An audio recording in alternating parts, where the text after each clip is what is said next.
أعوذ بالله من الشيطان الرجيم بسم الله الرحمن الرحيم الحمد لله والصلاة والسلام على خاتم الأنبياء رب اشرح لي صدري ويسر لي أمري واحلل عقدة من لساني يفقهوا قولي. My dear brothers and sisters in Islam, Assalamu alaikum wa rahmatullahi wa barakatuh. The topic this evening we are trying to understand is what is role of values in development of thought, culture and civilization. For that, Islamic thought can be defined, slide one please, as fruit of interpretation of human reason and intellect, which is known as aql, fahm, shu'ur, ilm, fikr, tafaqquh, tadabbur, and ta'bir, with the ultimate sources of knowledge that coming from wahi, leading to production of Islamic thought. This is a working definition I am trying to put before you. Islamized thought and secular thought can be differentiated. Secular thought is based on the assumption that empirical reality is the ultimate truth. Life, space, and time is dualistic. Therefore, certain activities are religious, sacred, spiritual, and holy, while others are worldly, material, or secular and profane. This is the secular view of world knowledge and reality. Next, please. Islamic thought is founded on origin of all knowledge and human thought in the divine guidance or wahi. It presupposes that human reason is finite and subjective. Therefore, it alone cannot be the ultimate guide, though it can lead human intellect to the need of ultimate truth. Islamic thought is produced through realization of Tawheed in thought and life and use of methodology of ijtihad in all human endeavor. Next, please. Islamization of thought means construction of human thought in the light of Tawheed and Adl in social, political, economic, legal, educational, cultural, and other domains. It also means liberation of human mind and thought from the man-made philosophies and ideologies, Eurocentrism and positivism. It calls for reconstruction of social, political, legal, economic, and religious thought in the light of the principles of the Quran and the Sunnah. Next, please. Let's see what's the meaning of culture. It's defined and interpreted differently by different scholars. Its origin in Latin from the verb colere, culture means cultivation. It may also mean husbandry. Christian authors use it in the sense of worship. It also means training of mind, faculties, manners, and training of body. Next, please. We find a very well-known literary figure, Edward B. Tyler. Culture or civilization is that complex whole which includes knowledge, belief, art, law, morals, customs, and any other capabilities and habits acquired by man as a member of society. This is a anthropological approach taken by Tyler. Next, please. But a British literary figure, T.S. Eliot, he looks differently. He says culture is not merely the sum of several activities, but a way of life. He further says the primary channel of transmission of culture is the family, and when family life fails to play its part, we must expect our culture to deteriorate. Very interesting link he has provided. First, a way of life, and second, its link with family. Next, please. He further tells us the dominant force in creating a common culture between people, each of which has its distinct culture, is religion. Please do not at this point make a mistake in anticipating my meaning. This is not a religious talk, and I am not setting out to convert anyone. I am simply stating a fact. It is in Christianity that our arts have developed. It is in Christianity that the laws of Europe have until recently been rooted. If Christianity goes, the whole of our culture goes. Now he brings a third dimension, that culture is based on religion. Let's see what's the meaning of civilization. Next, please. Civilization has been variously defined as a cultural area, a collection of cultural characteristics and phenomena. Similarly, in 19th century France, the term civilization was used exactly in the same sense of as Germans use the term culture. Next, please. Civilization and culture both refer to the overall way of life of a people, and a civilization is a culture writ large. They both involve values, norms, institutions, and modes of thinking to which successive generations in a given society have attached primary importance. Next, please. Now we are trying to see how these two converge. A civilization is thus the highest cultural grouping of people and the broadest level of cultural identity people have. Short of that, which distinguish human from other species. It's defined both by common objective elements such as language, history, religion, customs, institutions, and by the subjective self-identification of people. This is a recent definition given by Sam Huntington. Next, please. Most of the Western and Eastern scholars use culture and civilization interchangeably, though civilization often refers to the manifestation of cultural values, while culture refers to manners or adab, behavioral pattern, and value system. In our view, it is values which are the core of both culture and civilization. Let's see what's the meaning of value. Next, please. The term values, again with Latin origin, generally refers to ideal, purpose, objective, or goal of life. In the Islamic context, Tawheed, Adl, Amana, Ubudiyya are primary values. In the hierarchy of values, some values are intrinsic, essential, or foundational, while others are instrumental. For example, Adl, fairness, equity, and justice is an essential value, while equality, religious freedom are auxiliary values. Next, please. Values can be classified in a number of ways. For example, moral values, aesthetic values, religious values, family values, economic values, political values, legal values, customary values, social values, spiritual values, literary values, and national values. Next, please. How philosophers look on values, we find that a group of scholars, including Aristotle and Thomas Aquinas, they think happiness is the highest value.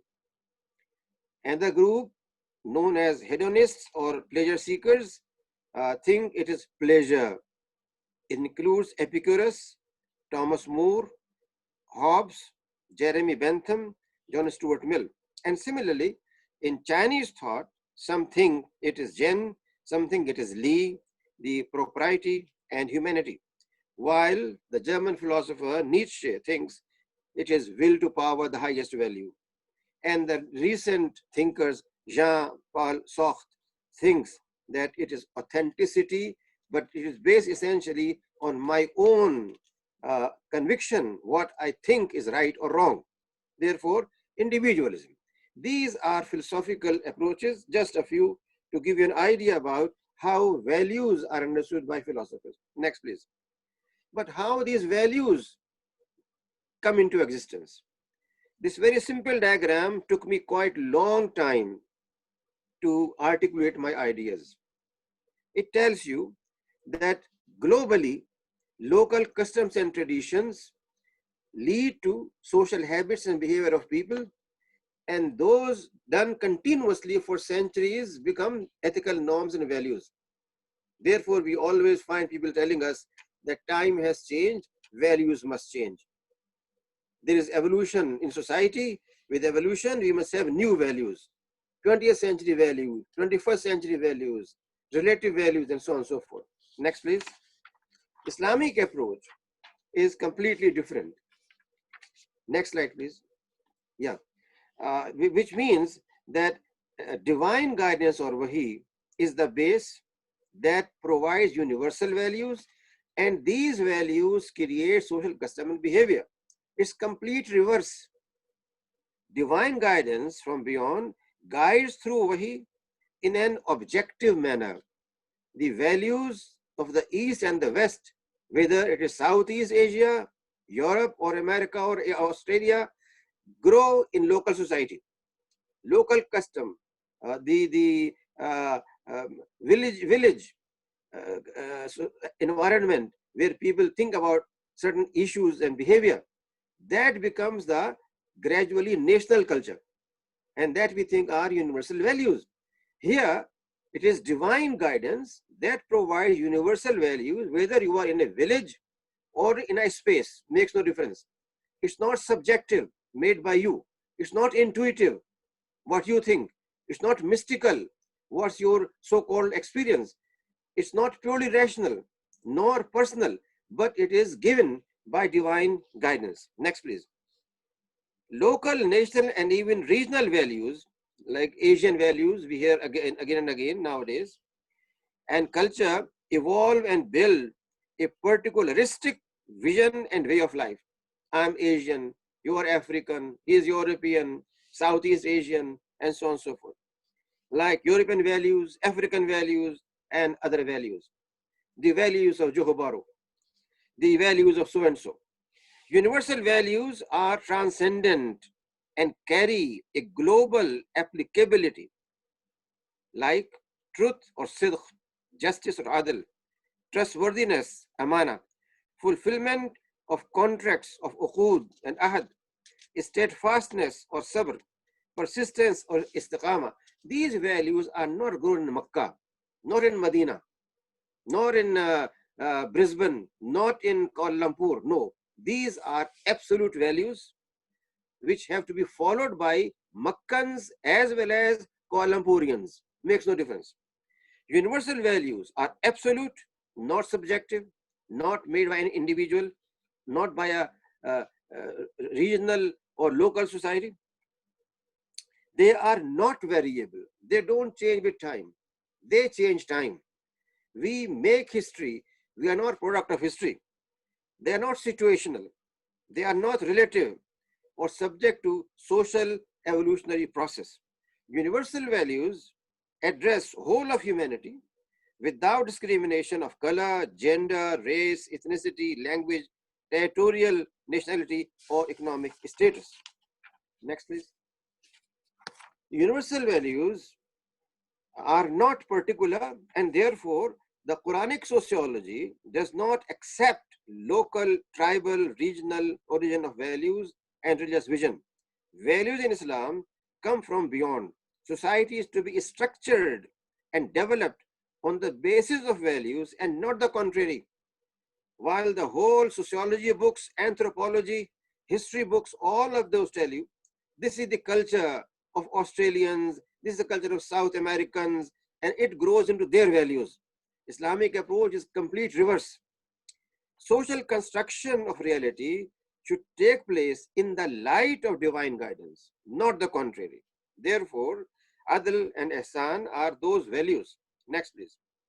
Islam calls for development of culture and civilization on universal value of Tawheed and Adl, respect of life, protection of deen, honor, dignity, property, resulting into realization of Allah's total sovereignty.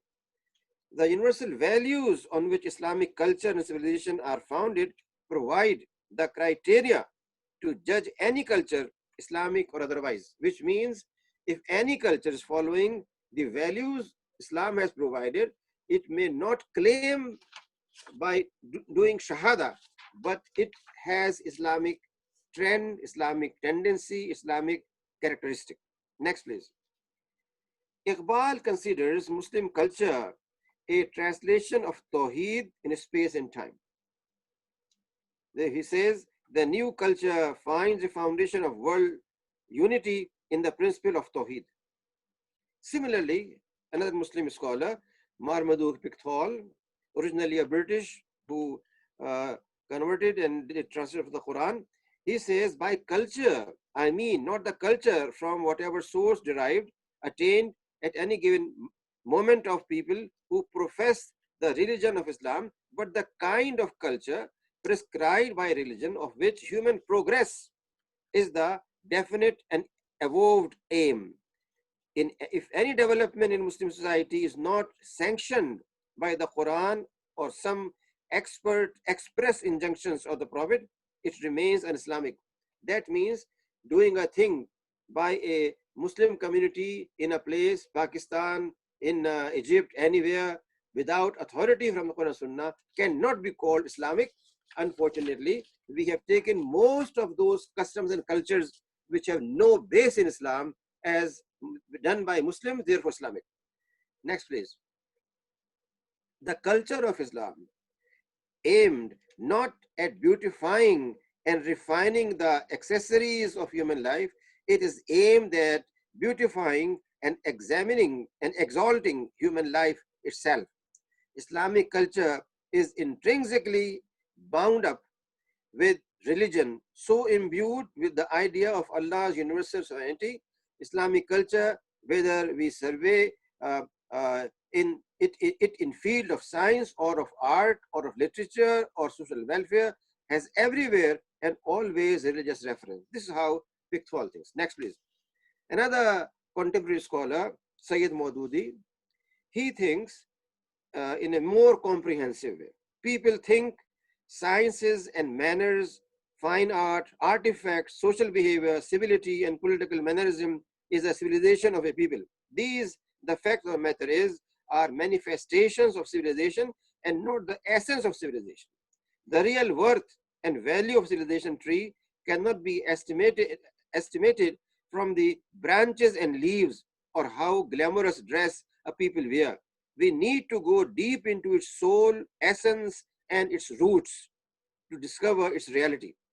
First and foremost, to discover real nature of a civilization, we have to find out what is its concept of worldly life, what is its man's status in this world, and how he relates himself with this world.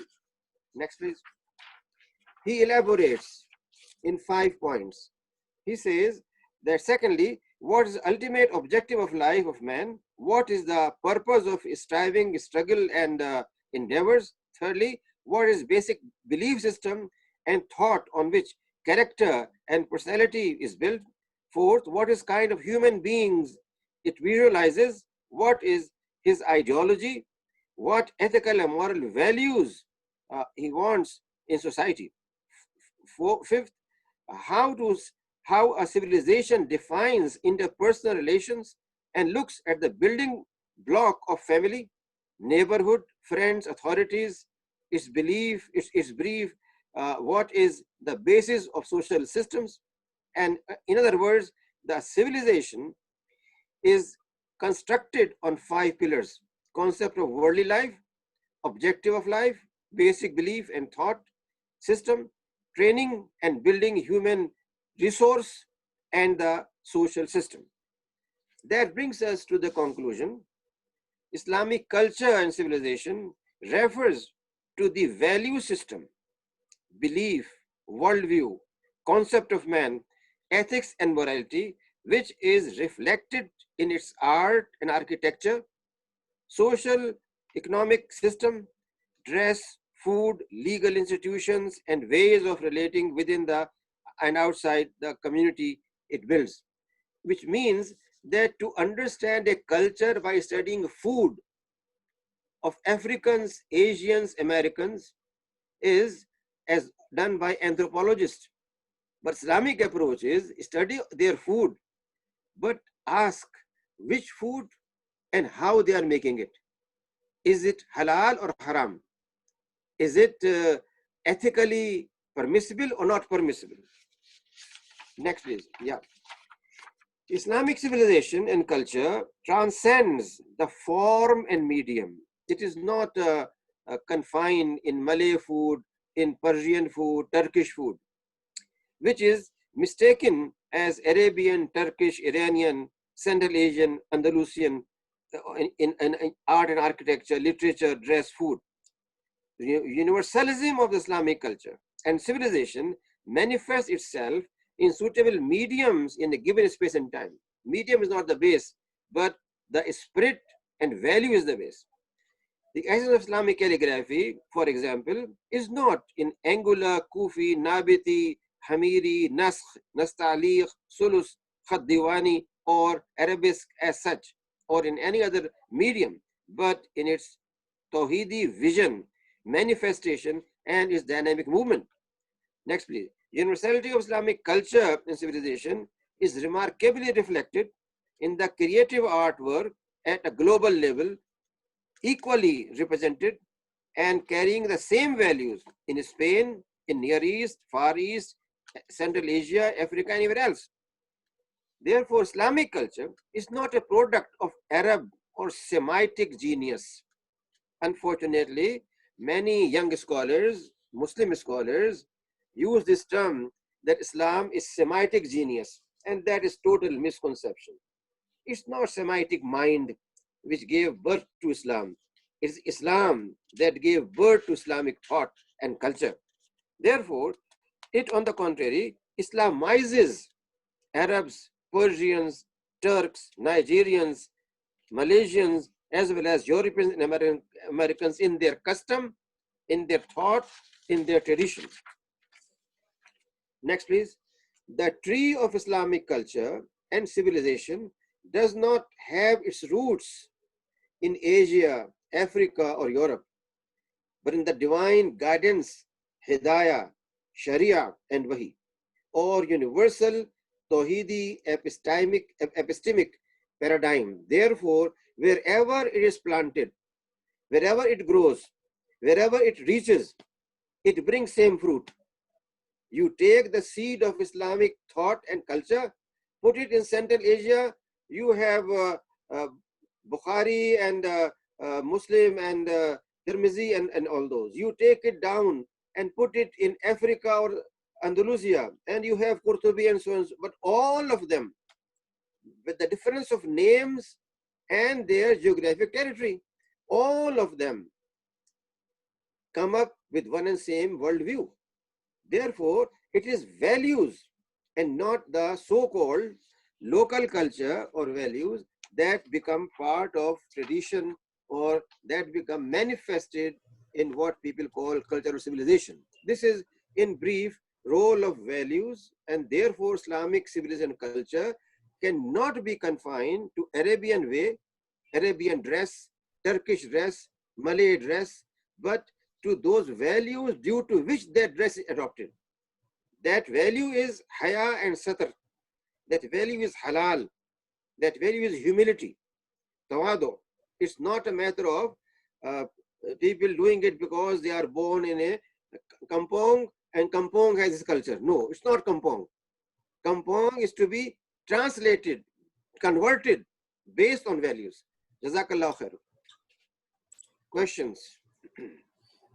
Jazakumullah khair. First question is from Shagufta Umar. What is the place of Maruf when mentioned in Quran as working according to Maruf? Well, the Quran defines human society, human thinking, human approach in very clear terms. One is Maruf, other is Munkar. Maruf means what is known even by reason as good. It is Maruf that if you have your parents and they are elderly and they are very snail, very fussy, very all the time asking you unnecessary questions, you don't get irritated, but understand ground reality. It is Maruf in the sense of rationality, but it becomes Maruf when the Quran says that if one or both of them are old, then you talk with them with respect, dignity, bow down. Don't say these are old fellows, they are of old age, there is a generation gap, they didn't understand, they are living in the past. All those concepts which we think are allowed are not allowed by Islam. Therefore, Maruf is that which Sharia provides as good behavior. Ashruhunna bil Maruf, in relation to society. Qawlun bil Maruf, the society as Amr bil Maruf in society. It's not just one, but throughout the Quran, this concept is repeated, and it is not just local or rational consensus of what is good, but it's what the divine revelation of Quran has provided as Maruf, and that becomes the value to change and transform individual, family, society, polity, and ultimately global order. Next question is Muhammad Ziaul Haq from how we define moral values, and what is your comment about honor killing? Moral values are defined by those values which are given in a divine manner for all humanity. Therefore, the protection of human life is a moral value. Therefore, protection of reason is moral value. And that's why Islam does not permit use of intoxicants, because it wants people to act rationally. And similarly, the value that relates with protection of cultural, religious freedom, these are values given by the Quran. I said the value of adl, the value of amana, the value of khilafah. These values are not made by Arabian tribes, by Makkans, by Madinans, by experience, by convention. No, these values are against their conventions. They never believed in this concept. They were tribal society. They should have promoted tribalism. And that's why you find that the later history is interpreted by a number of Muslim and Western historians as tribal dynasties, because they think that is what Islam is. No, that's not Islam. Muslim scholars never call those dynasties Islamic. They say these are Muluk, these are Salatin, not Khulafa. Therefore, value means what is given by the Quran and Sunnah in very clear manner. As I said earlier, Tawheed and Adl are two basic values, other branch out. Now, in terms of honor killing, your question, Islam provides value that life is to be protected, and only in a condition when it is in retaliation or for rebellion or for moral turpitude.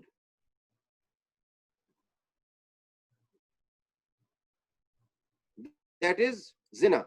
But that is right Islamically, and no individual has the right to kill anyone in the name of honor killing. Islamic principles are very, very clear, transparent. Unfortunately, whether tribes in Iraq or Kurdistan or anywhere have taken up their local customs, and then they, since they are Muslims doing it, people think it's Islamic. No. Honor killing has no place in Islam at all. Next question is from Hafiz Furqani from Indonesia. Islamic civilization seems to propagate absolute values derived from the Quran and Sunnah, which are applicable to any society. Does Islam also acknowledge relative values which are specific to certain society and time specific? The principle is that everything that does not conflict with Quranic values is acceptable. If it conflicts, it's not allowed. For example, if the local value is that you should have only 2 children, not more than 2, but the Quran says that we have made you from one soul, one nafs, for that same source it's made, and from them a multitude of people. Multitude does not mean 2. Multitude means many more. And then it is explained by the hadith, which tells us, Prophet peace be upon him says that he likes to have more children in Muslim family. Now, this is the value of Islam, because Quran Sunnah provided. Local custom may be different. We have to look in local custom in the light of this value and then say, is Islamic or Islamic? On the contrary, what is sociologically, anthropologically, psychologically is proven by Western Eastern thought, which we teach, in which we are grown is that whatever is local custom is ultimately good, and that's wrong. Islam does not accept it. Next question from Imam Khanafi is a bit obscure. I can't understand it, so I will skip that. Next question is from Nuruddin. I would like to get an explanation of Al-Faruqi's ideas about Islamic English, including its important role for Islamic civilization. Language is not a matter of words, but concepts and civilization. That's why I gave you an example of a literary figure, T.S. Eliot, who was poet laureate of the court, and he says that if Christianity goes, our whole culture goes. In English language, when you say, I invite you for supper, what does it mean? Normally it means dinner, but supper means when Sayyidina Isa, in their understanding, had his last bite of food with his followers, and then he disappeared. That is supper. Look into English language. Every single word has a link in Old Testament or New Testament. What Faruqi is saying is that we want to have an English where it's not just words, but Islamic concepts to be absorbed, internalized. And that's why I always say that even some very known Muslim scholars, unfortunately, they use the word God for Allah subhanahu wa ta'ala in Quranic translations. Muhammad Asad, many others use that. So, but if we use Allah, it has completely different connotation. God may have a goddess. God with a small g can be multiplied. God in some minds could mean henotheism, where you have a hierarchy of gods, ultimately on the top of God. And all these are by one word, God. Allah has none of these when you use the word Allah. Therefore, in writing English, if you say God says, or if you say Allah says, when you say Allah says, you are using English language for communication, but you are conveying Islamic concept and theme. That's what Faruqi means. That's what is the understanding of not only Faruqi. Faruqi has not come up with this original idea. This idea has been existing. He has emphasized it, crystallized it, and he has presented it in a modern way. But the idea has been there from centuries, and that's why you find that in Arabic literature, the Quran brought a revolution. And for quite some time, those who were proud of Arabic poetry were stunned, were mesmerized, were unable to come up till they were able to learn how to put Quranic phrases, words in their poetry, and that gave their poetry a life. And that means Arabization, Quranization or Tawhidization of Arabic language. Arabic language itself has been Islamized by the Quran. And therefore, whether you are writing in Arabic or in English or in the language, use of Quranic themes with their background means now you are using that language for Islamic purposes. Next question from Muhammad Yusuf Ali, Malaysia. What is the relationship between Islamic worldview and human culture and civilization? How to integrate Islamic worldview with human culture and civilization? Well, Islam gives us very clearly a worldview in which human beings are not judge of everything. Their reason has certain limits, and their reason is to be subjected to divine revelation. While the so-called humanism is starting with Erasmus and coming to the modern existentialists and postmodernists, whatever you call them, all of them tell you that human thought is ultimate and true. human decision that what I like, it is my body, it's my time, it's my decision, is what is correct. Islam questions that and says, you with all your encyclopedic knowledge of thousands of books, it still remain a limited reason, limited experience. Therefore, Islamic values and Islamic vision cannot be just mixed with human thought. There are two different approaches. Human thought means human mind and experience is ultimate. Islamic civilization means Tawheed and Adl and Quran and Sunnah are ultimate. You cannot mix oil with water, but you can make Islamic use of oil and water. And therefore, Islamization does not mean when you say Bismillah ar-Rahman ar-Rahim and then teach what Karl Marx has said about economic development. You cannot say Bismillah ar-Rahman ar-Rahim and then teach what the sociologist Weber and Durkheim are saying about society. No, you cannot do it. It means that view of family and society which is given by the Quran, then it is Islamic.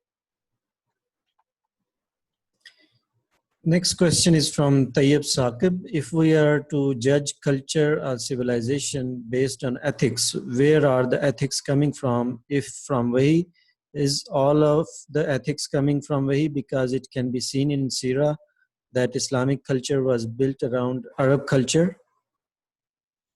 Well, this is the basic misconception spread by Orientalists and innocently absorbed by Muslims. Muslims even today call themselves, we are Arab and Muslim. Islam is first, not second. Islam makes a human being first Muslim, then a human being. Islam requires humanity. Islam requires humbleness. Islam requires respect of people. Not that humanity creates Islam. Therefore, the whole approach which has been conveyed to our youth, our scholars, is to be examined very critically in the light of the Quran and Sunnah. I said from the beginning that, and I made the diagram to indicate that Islamic source of values is not local custom and tradition, not Meccan or Medinan society. Unfortunately, many Muslims, they understand Islam in the light of local customs of Makkah and Medina, and they are wrong. Makkah and Medina were created by Islam, not that they created Islam. Islam is not a product of Makkah or Medina, but Makkah and Medina were Islamized by Quranic revelation. Therefore, we need to have a very different approach. Unfortunately, many scholars, even Faruqi at certain stages, since I know him more than any other else, was a nationalist, later on became universalist. He preached Arab nationalism in his Uruba very clearly, but later on Allah guided him and he became a true Islamic thinker. So many of the scholars are misguided. They may be Malaysian, Pakistani, Turkish, Egyptian, makes no difference, because all of them are brought up in a culture, in a tradition of empiricism, of Western thought. All of them have gone to either France or Germany or America or Britain for their PhD and came back with fully that framework of mind which they did in their coursework, which they did by reading 5,000 books. All those books make their mind and tell them, you should think evolutionary, you should think in sociological terms, you should think in psychological terms. And when they think on those terms, then they say this was the psyche of Arabs, psyche of Semites, psyche of so, that gave this Quran legislation. This is a complete reverse understanding of Islamic thought. Next question is from Muhammad Sultan. Would you mind to share your opinion about Islam Nusantara? Well, there cannot be any nationalized Islam. Islam has to be universal. There cannot be any hadara which is local. Islamic hadara is universal. because based on principles of ihsan, of tawheed, of adl, of maruf, of mutuality, of ukhuwa. These are not based on any local customs and local traditions. And that is why Islam is unique. Islam is not meant for Arabs. If it has its origin in Arab culture, then there is no logic for a Southeast Asian to adopt it. He must adopt his own culture. The reason we accept Islam is it is global, it's universal, it's for humanity. The Quran never said, I'm Hidayah for Arabs, Hudan linnas. On the other hand, it said, you Arab, Islam has not gone beyond your throat. He criticizes the Arabs. He does not say, become like Arabs, but said, become Muslims, become servants of Allah, ibad, not Arab. Therefore, without any hesitation, I can say that this misconception in the mind of Muslims must be corrected. Islam never came to Arabize people. It came to Islamize Arabs. Next question is from Septri Vidiano. How far the Wahyu or Wahi affected or formed the material culture or civilization, like in art, equipment, dress, house, warehouse, and so on? Well, every single thing that a Muslim is supposed to do is based on Wahi. Why do we say that we pray to Allah subhanahu wa ta'ala for your security and peace and protection by saying Assalamu alaikum? وَقَالُوا salama, the Quran says. Why we say that you are my brother or sister? No, ikhwa. The Quran says they are brothers to each other, sisters to each other. Why do we say that let's do this thing in an ethical manner? Because the Quran said that you have to accept what is maruf and good. Every single thing, smiling, cleaning our body, sleeping, walking. The Quran said, don't walk the way of pride. The Quran said, don't talk the way of crazy people shouting and yelling, but a moderate way. The Quran said, your eyes should not see things which are wrong. Therefore, keep your eyes down. Every single thing which is said by the Quran, that is Wahi, and that is the basis of the conduct and behavior. Not that behavior becomes solemnized by Wahi. It's the different approach. East and West for thousands of years have been saying that religion solemnizes. Islam says no. Values change and transform your social culture, your behavior, social norms, and what one single word tells us, social constructs. This is a terminology we use in sociology, and it tells us that whatever we are doing is essentially a product of a given culture. And Islam questions that and says, it's not your social customs, but it is divine revelation that determines what kind of custom you should have. You have marriage globally, but do you have the concept of just two persons going to a law court and saying, we want to marry, and the judge says, I marry you? Or you have so-called Islamic way of doing it, and therefore, unless ijab and qabul in the way Sunnah has told is done, it is not a valid nikah in terms of Sharia. Every single thing, whether you are drinking water, how to drink it, by standing or sitting down, how much to drink, fill your tummy or take that much is needed. Every single thing is given by the Quran says, Kulu washrabu la tusrifu.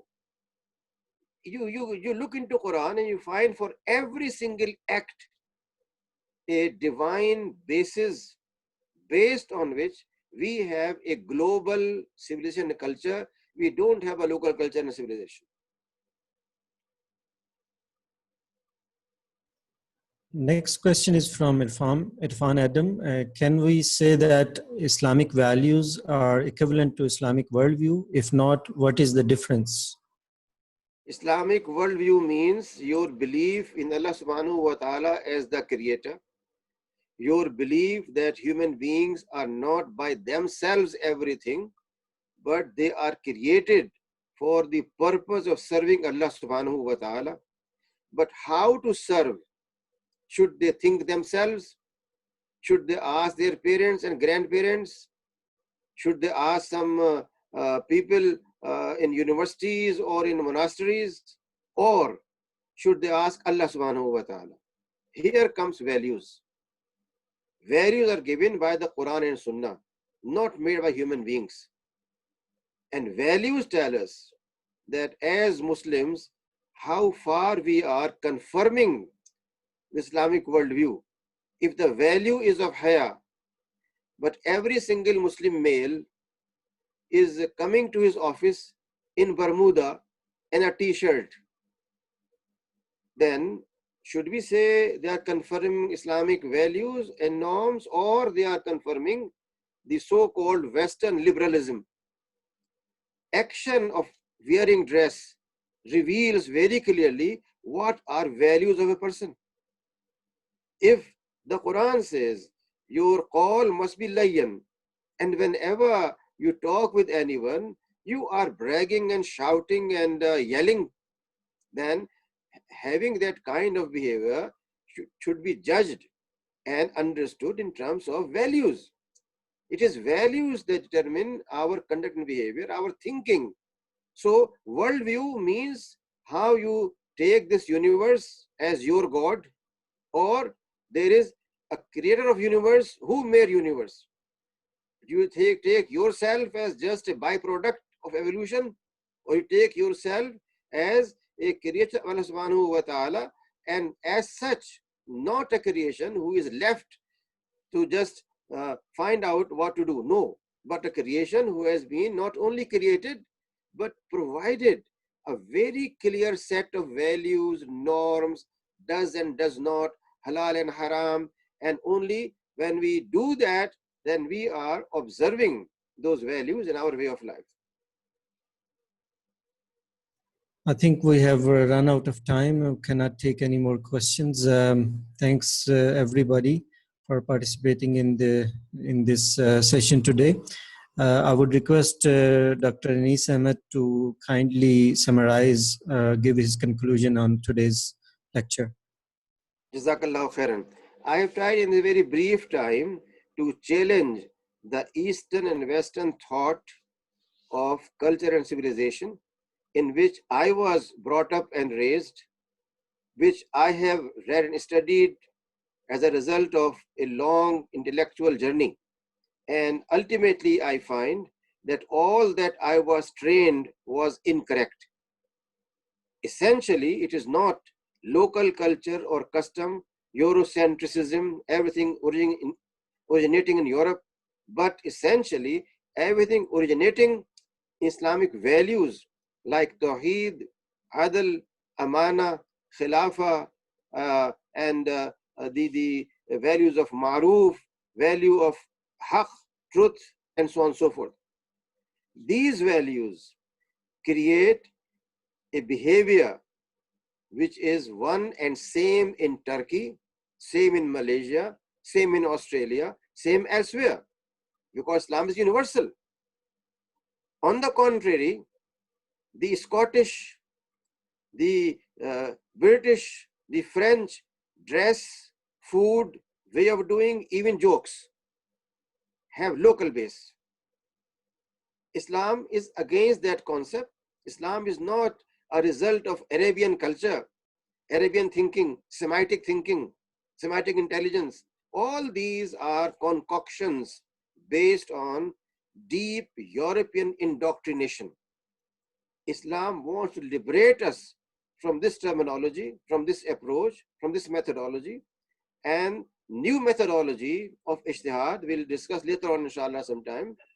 This new methodology of ijtihad tells us that you have to liberate from these bondages of the West and discover a new understanding of history, new understanding of man, new understanding of society based on Tawheed and Islamic values. That's how a new culture came into existence, and that's what we call Islamic culture. Jazakumullah khair. I would request Brother Shahran to close the session. Thank you so much, Prof. Anis. We'll meet Prof again next week, same time, same day. He'll be talking on role of Hadith in development of historical criticism. Quran. First rule of Quran. Rule of Quran, inshallah. We'll keep everyone updated. We'll send through emails and through WhatsApp, inshallah. Thank you again, Prof. We'll see you again next week. Jazakallah. May Allah bless you. Assalamu alaikum wa barakatuh.